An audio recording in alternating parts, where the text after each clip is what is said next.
Hey guys, welcome back or welcome to my channel. If you're new, thank you so much for stopping by. Today's video is going to be a reading vlog. For the first time ever, I did a TBR for April and had so much fun. So if you want to go watch that video after this one, I'll link it. But in that, we picked 5 books and I thought it'd be fun to do a little reading vlog. Obviously reading those books because I can't not read all the books on my TBR when it's my first time setting a TBR. Naturally, so I'm locking in. I'm actually like so motivated to read them all, so that's really exciting. It's currently April 2nd and I've actually already read one of the 5 books. I low-key did finish that like I started on the 30th of March I think, and then read it on the 31st, like finished on the 31st. I did not realize it would take me that quick, but it's really short, just like YA, not even romance, just like YA teen boppy book that there's a story behind why I got it. If you want to see that, check out the April TBR video.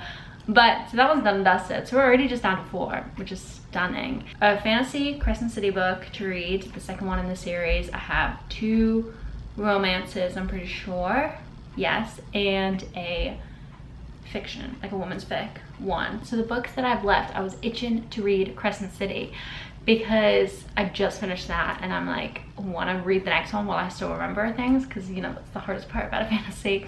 So I didn't think I was going to be able to get it on Libby because I requested it just like a week or so ago, and it said I had like 7 weeks left, so I was like, oh whatever, like I'll request it anyway, maybe it'll come in time. Guys, I literally got it yesterday. Crazy. So thankfully I now have that on my Kindle, which is great. But then I also love the dramatized adaptions that are on, I at least know it's on Spotify because that's what I have. It may be on other places too, but I was watching it on there or listening to it. It feels like you're watching it because it feels like a movie in your head because it's so like detailed, like this music, different voice actors, like it's great. So I'm gonna flip-flop back and forth between listening to it and also reading it on my Kindle. Because this Crescent City book is so long, like audio, it's 12 hours I think for the first half of the book, and 12 hours for the second half, so it's like literally 24 hours for the whole thing. So I'm definitely not gonna listen to the whole thing, but I will just listen to it like sporadically, like when I'm getting ready for the day, or I was about to go like tidy up and cook some dinner, so I was gonna listen to it now. So yeah, I think I'm already like 40-50 pages in, which is nice. So yeah, I'm just gonna slow and steady read that, but then also read some other books at the same time, because I can easily pick up my other books because they're romances, women fic, like they're not like this, so I'm not gonna get them all muddled in my head. So just know I've got Crescent City going on in the background throughout the rest of this month while I'm reading the other books too. But I just wanted to kick us off and say that yeah, I'm starting Crescent City, loving it. I feel like there's not much I can say about the plot for this one because it's just the second part of a fantasy series. For Crescent City as a whole, it's like an urban fantasy by Sarah J. Maas, so she's super popular in the fantasy world. I've read Avatar and Throne of Glass, and this is the kind of 3rd big series that she's known for, so I wanted to tick it off. It took me a while to get into the first book in this Crescent City series, I will say, but that's why I started listening to the audiobook, because I just could not get into reading it, and that made me really connect. So I would recommend that if you do ever pick up the series and are having a hard time connecting as well. Love to doing that. So yeah, and then I did, but then by the end of the first one I was like sobbing reading it. So I definitely like it now. But yeah, so I'm excited to keep listening to that, keep reading it. And yeah, I'm in such like a it's the beginning of a long weekend and all I want to do is binge books. So like generally I'm not gonna, but I could finish this whole TBR in just one weekend because that's how much I'm like itching to read. So yeah. Hey guys, I'm off to the beach, so you know what that means. We have to read a book. Oh, I'm so excited. Just on the beach and hopefully read this whole thing. Like, please let me just fly through. I'm so in the mood to just read for hours on the beach. Guys, so we're gonna read How to Find Love in a Bookshop, and I haven't started it, so we'll see if we do end up reading it all. And then I just wanted to show you, I got this and I was like, this feels really small, and like thin, and then it's smaller than like this is normal book, like paper book that I have. Look how much smaller it is. Also so random, I was on the phone with my friend when I opened this, and I was like, the paper is weird, and he was like not getting it, and it just like, it's so, I opened it and I was like, this is so bright white. And like, maybe it doesn't even look, yeah, it does. See, it does. And like, you guys will get it. Like, that's a crazy difference. So that's the only like thing I'm like, ooh, I don't know how blindingly white the pages are, especially on the beach and the sun is like reflecting off the pages. Like, so dramatic to think of that, but like, it will make a difference. But whatever, I'll have sunglasses on, it's fine. And then I wanted to quickly talk about what the book is about. It says on the back, it's an enchanting story of a bookshop, its devoted new owner, and faithful readers, and the extraordinary power of books to heal the heart. So it looks like it's in the Cotswolds, I think it was. It doesn't say on the back, but I remember reading that, I think on the blurb. It was some cute little British town. And then like a little village, so fresh. Amelia is the main character, and her father passed away, so she's struggling to keep the store open, the bookshop. For them, the shop is much more than what it's on its shelves. It's a place of romance, long-held secrets, and unexpected hopes for the future. Amazing. So I think it's gonna be such a cute, fun combination of like a cute setting, a cute romance, while also talking about books. It's so fresh. I'll be looking for a second on the cover. Yeah, and it's just like, that's such a cute cover. I'm so excited. So fingers crossed it's good. Yeah, it's so cutie.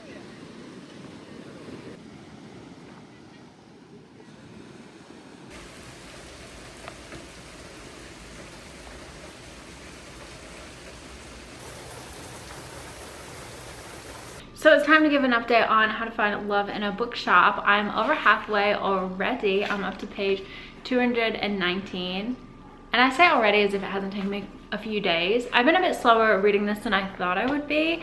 I'm pretty sure in the last clip I said like, oh, I'm hopefully gonna binge it all at the beach. Yeah, I read like literally 17 pages. And then I've been like slowly reading it over the last few days since. And that was literally only like 3 or 4 days ago. But sometimes with these romance books, if I don't read it within like 2 days, I'm like, how's a slow read? There's a lot of characters that you're following, which I wasn't expecting. I was expecting to just be following really Amelia and learn about the other characters through, like in the village and come in the bookshop through her POV. But you're not. You bop around a bunch of different POVs, a bunch of different like not timelines, like plot lines too, because they all know each other. Like all the characters know each other because they live in the village and it's small, but they all just have like some slight connection to each other. There's really not much. So you're not really spending that much time in all of the POVs. Like one of the first ones we were introduced to besides Amelia was this developer who wanted to come in and buy the bookshop so that he could use the land, or like he was gonna use it for his office, and he kind of like buys a bunch. Why am I like going into detail? You know what a land developer does. Yep, anyways. And then he has an assistant who, she won't sell the bookshop, she doesn't want to, but he has an assistant that's cute, and so he's like, go get her to sell the bookshop to us. And he's like, okay, bet, like, yeah, I'll get it done within the month. So then I like read that and I was like, oh, dang it, now this is gonna be like one of those romances I don't love, where it's like they're going into the romance trying to like get them to fall for them, so that then there's like an alternative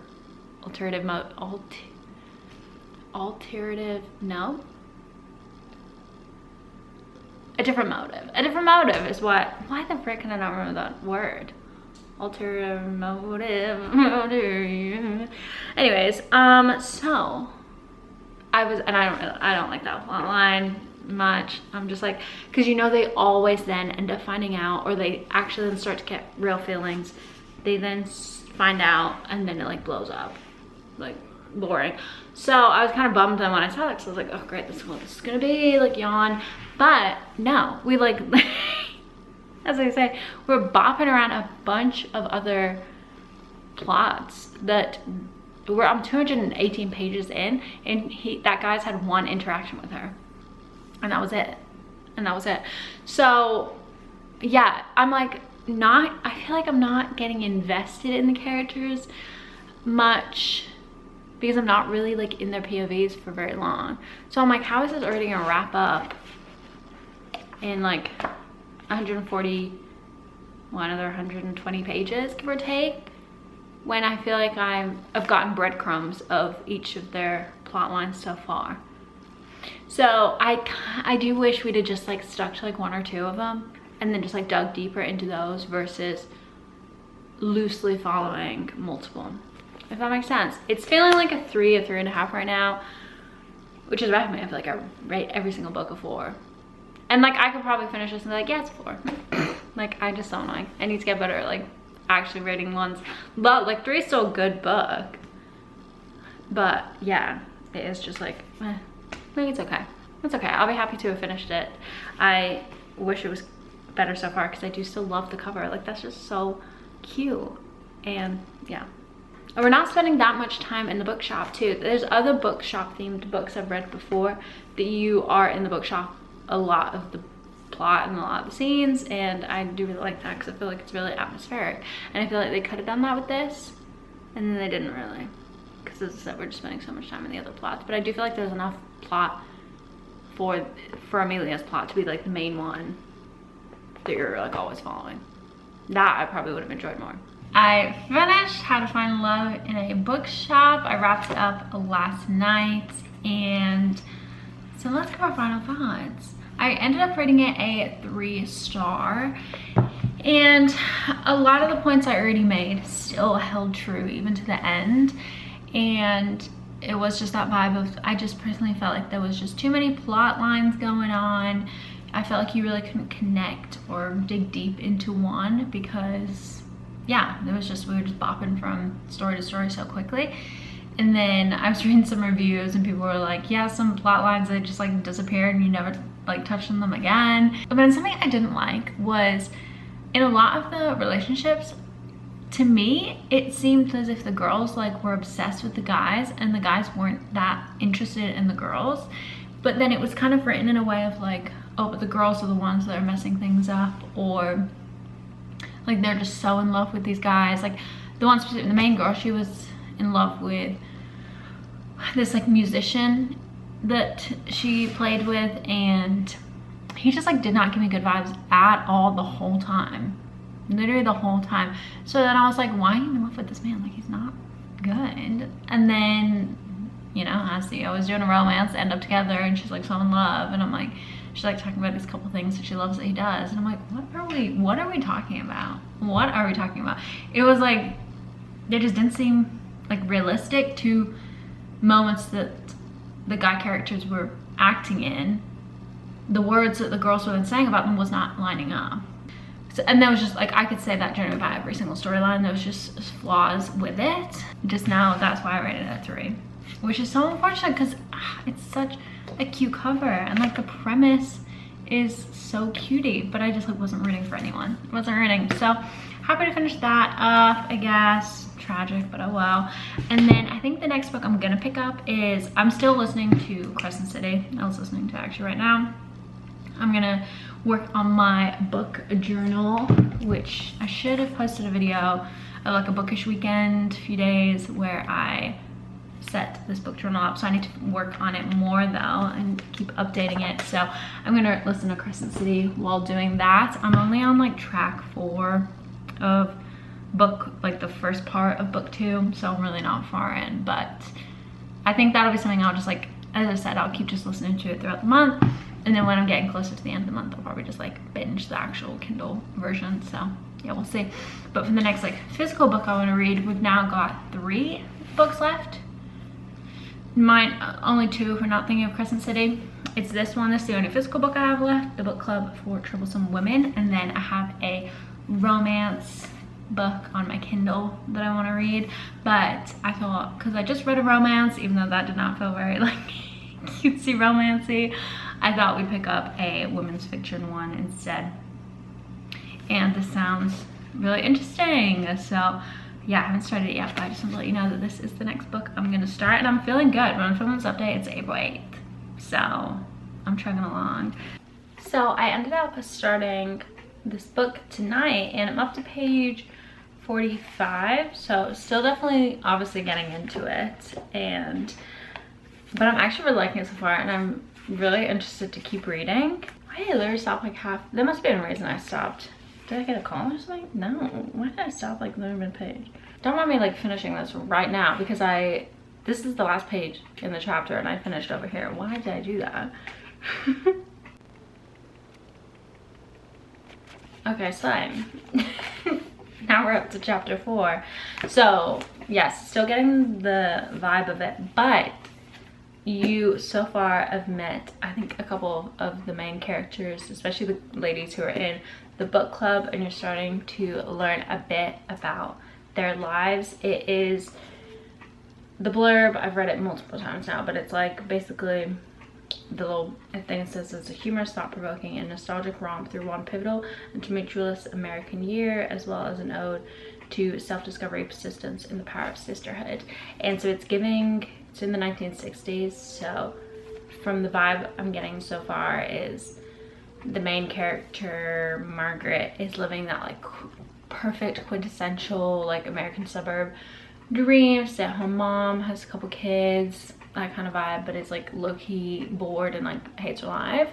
And then she has a couple other friends that are also like living that same traditional life, but they don't seem to be not liking it. So she's like, is this just me? And then you just met a new character called Charlotte, I think, and she seems like she has kids and stuff too, but she just seems a bit more like progressive and like not traditional. So she's the one that recommends that they read this book called The Feminine Mystique, and I think it's gonna be like a very like progressive book that's gonna kind of maybe shock the other women, maybe motivate them. I think it's gonna be very like, there's gonna be a lot of conversations about different, yeah, just like women rights and non-traditional living and going against the norm and stuff like that. So I'm really excited to keep reading. I am personally not someone who is very traditional with my life or wants to live that traditional life of like getting married, having kids.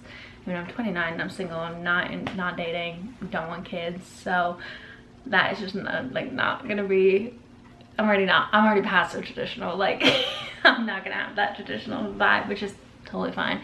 And I love that like now in America, like there is that choice that you don't have to.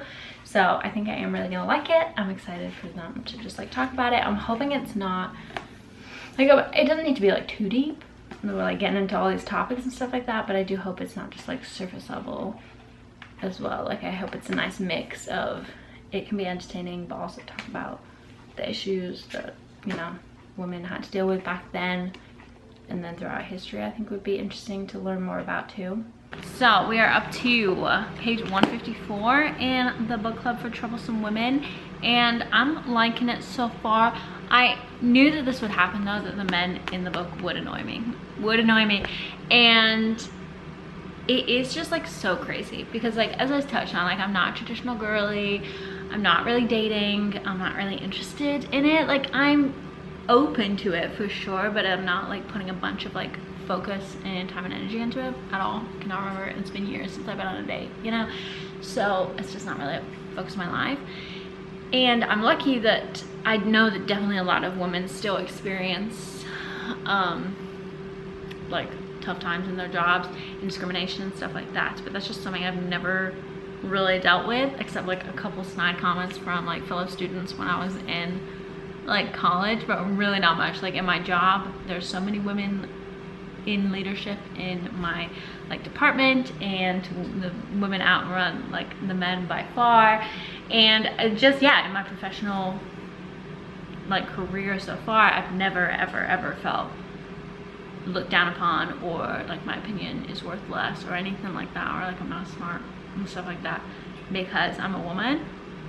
And like my parents, it's never been the vibe. Like it's always been the vibe of we can do whatever we set our mind to. Like, so it is, so I did know that like going into it, if that would obviously be hard and annoying to read, and I'm like getting annoyed reading it because I'm like, why the frick were these women not able to do what they wanted to do? Or like the one wasn't able to finish vet school because she ended up getting married, and like none of her professors, even though she was 4th in her class, none of her professors would write her a recommendation letter because they were like, you're not gonna get into vet school, so I'm just wasting my time.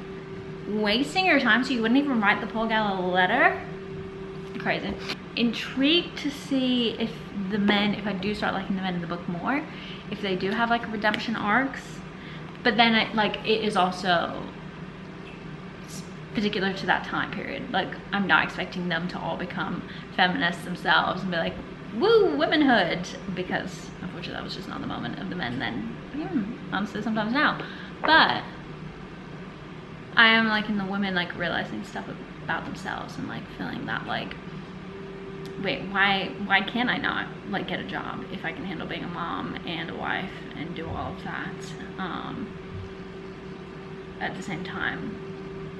And like, oh my gosh, the one has a column in this, and her husband called it a little hobby. A little hobby. Babe, she's getting paid. She is getting paid. Yeah, it's not a ton of time, but still, like, that is such a cool accomplishment to have a column in a magazine, and he just called it a little hobby. Oh my gosh, actually gonna annoy me. Actually gonna annoy me. So, yeah. Hey guys, I'm about to go hang out with a man for the first time. Oh, dreadful. So instead of throwing up, which is what I want to do, I wanted to chat to you guys about the Memory Lane book because I started it this morning, I think. So yeah, it's just this morning. And I'm already up to page 84, so 20%. And I feel like I'm getting into the storyline now. Basically, it starts out with this woman, can't remember her name right now, to be honest. Oh, I can hardly remember the sentence. Oh gosh, I hate this. And she lives on this like remote island. She lives in this remote island in Maine, and she all of a sudden sees out of her window this guy like drowning in the ocean because she's like right by it. And obviously she's on a remote island. Oh yeah, so she has to rescue him, drag him in. Thankfully her neighbor came, so then they took him upstairs, and then he basically had some broken ribs, has amnesia, so doesn't remember a single thing. He's slowly starting to remember a little bit, so like doesn't remember his name, nothing. So they are like, my camera died, but what was I saying? Oh yeah, so they're getting closer because she's basically nursing him back to health because there's not a hospital on the island, and he's not well enough to be like transported off the island yet. And yeah, so he's kind of stuck in her house while he's starting to feel better. They're also trying to now remember things about his past so he can try and figure out like who he is. And yeah, I picked it. If you didn't see my April TBR video, the reason I read it, I'll put you down. The reason I read it was because it was like an Instagram picks my read, so I like scrolled until I saw a book, and this one was actually really intriguing to me because it was advertised on Instagram as being like a faith, like a Christian read in a way. Nothing like a, not like it was a Christian book, but just that like being a Christian, like faith was an element in the storyline. So I was super excited about that because I said in that video that I've never read a book where any of the characters are Christians, which like feels kind of crazy to me, but I'm a Christian, have been my whole life. It's a really big part of my life, so I thought that that would be really, really cool if that was also an element in the book. And so far it's not as big of an element as I was hoping it would be. It's like the only like Bible God mention has been when he couldn't remember his name. He was like asked the name of the guy in the Bible who was swallowed up by a whale, and he was like, just call me that, which is Jonah. So that was it. That was it. And I do feel like there's a couple times that like it could have been casually sprinkled in, like when she like saw him out the window and she was like freaking out, being like, oh my gosh, I'm gonna have to go rescue him. That could have been like a nice little point to like put in like a, oh my gosh, Lord, like help me rescue this man, or like, you know, say a little prayer in that moment real quick as she's like running down to grab him. Didn't, which is like fine, which is fine. So I'm just interested to get to the part where it is a bit more interlaced into the story. We met one character who was like the pastor of the island until his health started deteriorating, and then now he's like older and had to move off the island. And yeah, that was like the only other mention. So I'm really curious to see where it goes. I mean, I think it's gonna be your typical romance. He's technically like supposedly married because he had a wedding ring on, but he doesn't remember anything about his wife, and every time he like tries to remember things about her, he like has a bad feeling, and like So that just feels a little strange. That just feels a little strange that, why are you wearing a ring then? Like, what is the backstory there? And then we just got another little like side plot mentioned of something to do with the FBI in like a perfume company or like business. I don't know, I read that chapter and I was like, didn't fully understand. And I think that's where I ended it. So yeah, we'll see where the rest of that goes. Okay, so I'm gonna go. Oh my gosh. Oh, so prevalent. Like, I'm not hanging out with a man for another 4 hours. And I actually feel like I want to throw up. Babes, you gotta sit up so you didn't need to be nervous at all. It's basically halfway through the month right now. It's April 14th. And I am not feeling as productive with my TBR as I was hoping I would. We are currently still only at finishing 2 out of the 5 books. And that means I've got Crescent City left. I'm still listening to the audiobook of that sometimes. Let's see which one I'm up to. I'm up to track 6, so I'm like halfway through the first half of the book. So I'm a quarter way through that book. Okay. And it's a big book. And then for Memory Lane and the book club for Troublesome Women, I'm halfway. I'm 184 on this one, which is, yeah, about halfway. And then Memory Lane, I'm 20% through. I'm on page 84. And that feels crazy that I'm only 20% through, because it feels like a lot has happened. That I'm like, how is there this much more to give? I mean, it's 424 pages, which like is kind of long in a book. Like a romance book, or not really. I don't know, but I feel like I want to finish one soon, because I'm like just in the middle of now 3. Which is never my ideal. So I think I was thinking of locking in with the Kindle one, but now knowing I'm only 20% of the way through, maybe I'll lock in with this physical book instead and just get a chunk of this done. I'm liking all of them, so it's like, and it's like fine, I don't have to like rush to finish them all. It's really not that deep, but I'm more like, I want to be motivated to like sit down and lock in with a book.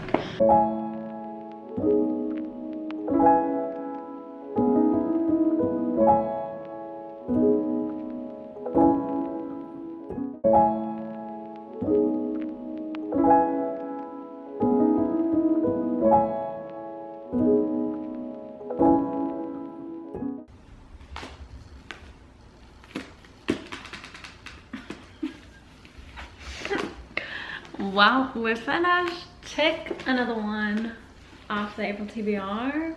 We're 3 for 5 right now. I think I'm gonna rate it a 3.5.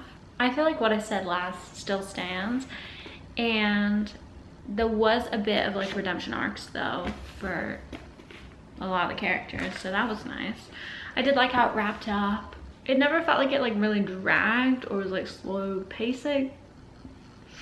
It never really felt like it dragged or that there was like super slow pacing or anything like that. I just feel like maybe I don't know, like I was interested in the story, but I am curious to see, and I'll read some of the reviews now that I've finished and see if it was like, maybe because I'm not like a mom or a wife, I couldn't like personally relate to it much, or like I wonder if I would have found it more interesting to read if that was my life, because then it could have been like a wow, yeah, I feel this too moment, whereas I was just like reading about like, you know, the woman's POV that is so different than mine, but then like that is also interesting to do too. But I do think it wasn't like super different from what I think anyway. Like I feel like it was the typical what you would picture the experience of women back then and the situations that they were in. It wasn't like nothing caught me off guard, or like nothing was a shock, or nothing was like, oh, I wonder how this is gonna go. I did find myself like rooting for the women throughout it. Obviously we support girls around here, but yeah, I wasn't like, oh my gosh, you guys have to pick this up. So I would say if like the concept intrigues you and you want to pick it up, I'm not gonna be like, don't pick it up, but I'm also not gonna be like, you need to add this to your TBR. So I think that's all I really want to keep saying about it. Yeah, that is that book. I'm also halfway now through Memory Lane. I'm about like 45%, I think. So chugging my way through this a bit. I did mean to say that I did like, I think when I last talked about it, I said that like it hadn't really touched on God that much. Well, literally right after I said that, it then did actually do a big chunk of talking about God, which I did really like. I'll put it on the screen so you guys can see what I'm talking about. But it was just like, because he's dealt with amnesia, he doesn't really remember anything from his past, but what it was cool that he was like, you know, saying that he remembered knowing that God was there and that there was a power greater than him, and that like God felt close and like real to him, which was really cool. And then I'm trying to think if there has been any other mention of it since then, really. I think so. I think yes, when he ends up meeting his brother, you do kind of find out like who he is and who his family is and everything, and then they rekindle and you meet his brother, and in a conversation with them, he asked if he like went to church, and he was like, no, we want as kids, but like it wasn't really something like super important to us as adults. So then that's interesting that he was saying, oh no, I feel like God is real, and he's like, I definitely like believe in him, but then actually that wasn't the case. So I do think there'll be more developed in that. I'm not loving the book though, unfortunately, just because I'm not liking the female main character, Remy, because she was his caretaker on the island. They basically get off the island, go to the hospital because yeah, he needs to actually go to a hospital at this point. So when he's there, she is like, okay, I'm gonna like head back to the island, and he's like, no, like stay. So she's like, fine, I'll stay. She also has like an elderly friend who his wife has passed away, and he's kind of struggling. So she is like, fine, I'll stay, but I'm gonna also like help my other friend out as well.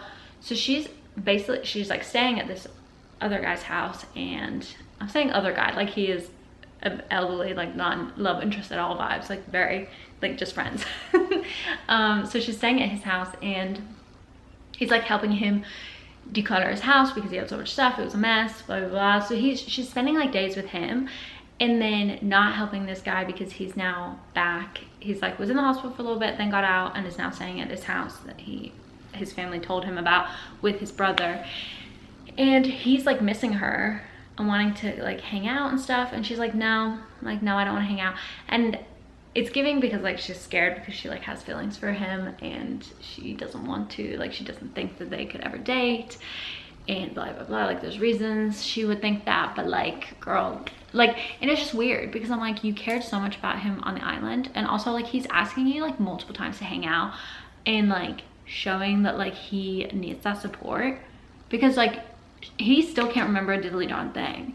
So like he feels so supported when he's near her, and because he's catching feelings too for sure, but it's like you're his person, you're the only person that he actually knows and remembers, because like, and is close to him, feels comfortable around. But she's just like not talking to him or hanging out with him, and I'm like, girl, like it was just weird. It just feels out of character because she was caring for him before, and then now not. And I'm like, this doesn't feel very like loving or just even nice. Like I just feel like a nice person would like, because she's on the island still because he asked her to stay, and like yes, she's hanging out helping the friend out, but it's like, why are you helping that friend out so much and then you're not helping him out at all? Yeah, so not liking that at all, and that's kind of annoying me because that's kind of the conflict going back and forth right now of him just like missing her. So I'm just like, hello, can we just communicate or like hang out? So unfortunately right now I'm feeling like I'm excited for this to be done too, but we'll see. Maybe it'll go back up again. I feel like it's always so annoying when YouTubers come on and are like, I'm so sorry for the background noise, and you can like actually never hear it. But I do have to apologize for the background noise because I feel like there's no way you won't be able to hear it, because there's a literal plane show going on by my apartment right now. So fingers crossed you can't, but if you can't, my apologies. I'm sick of it too. So we have an exciting update. I finished Memory Lane, so that means it's April 17th, and I finished 4 out of the 5 books that were on my April TBR. That is stunning. The only one that's left is the second book in the Crescent City series. and I've got 13 days. I'll easily be able to read that. But I've been dying to talk to you about memory lane. Yesterday, I got all the way from like 45% to 80%. I was hate reading this book. And then I finished it at lunch today, the last little 20%. And I'm rating this a 2-star. Wow. I'm shocked. I'm shocked. I already said earlier that I wasn't loving it. I wasn't loving the main girl character, but genuinely every page I was reading, I was starting to dislike her even more. No, because like, it actually is so loud.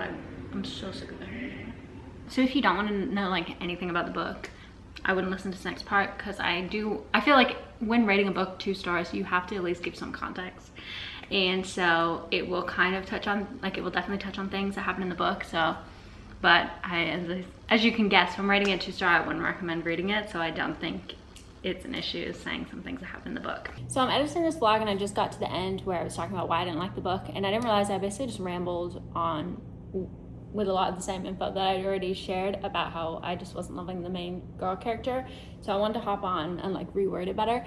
So that definitely still kept happening, that she kept being really like distant and really was just not there for the main guy at all, and it just kept getting like worse, I felt. And then like he's sharing his feelings, she's actually having the same feelings, but because something traumatic happened to her with a guy before, she's like very hesitant to like even start anything with him, which like I totally get for sure, and like that makes sense. But it was just the fact that she like couldn't even be there for him as a friend when it was her, like she was the one that was like so adamant about being his caretaker, that I'm like, you can't be that adamant about it at the beginning when there was somebody else on the island who could have taken care of him instead, to then now be like totally like, no, I'm not gonna like see you, hang out with you. She leaves the main and like goes back to the island, doesn't even tell him.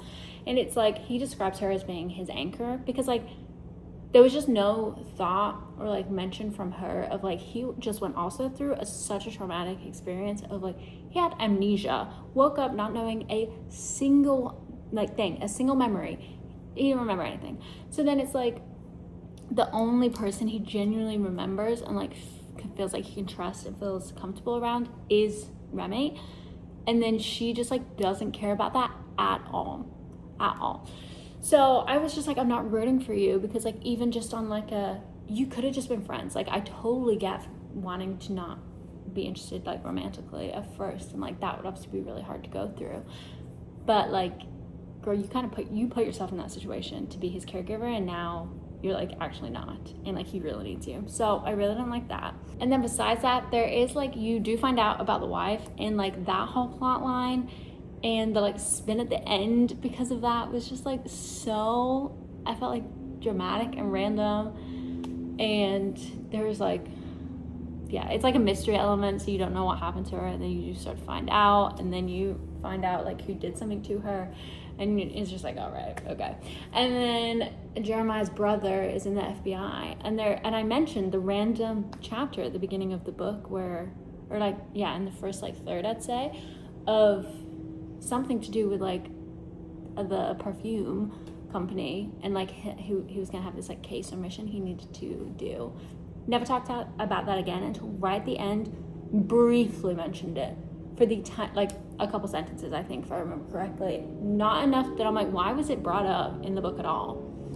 It does look like the next book is gonna be about Jude, so that like makes sense. If like, no, it actually doesn't make sense. I take that back, because like we were with Jude so often because he was Jeremiah's brother. So like you already see him a lot in the book anyway, that you didn't need to then like add in that random case. Like I feel like the case info could have just started in the next book, and you still would have been like interested in known Jude, whatever. So yeah, that just felt really random. And yeah, just like unfortunately the main girl was just so insufferable to me that I just like literally couldn't get into it at all. So that was that. Okay, now back to the ending. I'm gonna wrap up this video here, because I think we can all be pretty safe to bet that I will be able to finish Crescent City by the end of this month. But I will definitely update you guys in my May TBR video where I pick what I'm gonna read for next month. So yeah, thank you guys so much for watching. If you liked it, make sure you give it a thumbs up and subscribe, and I will see you guys in my next video. Bye.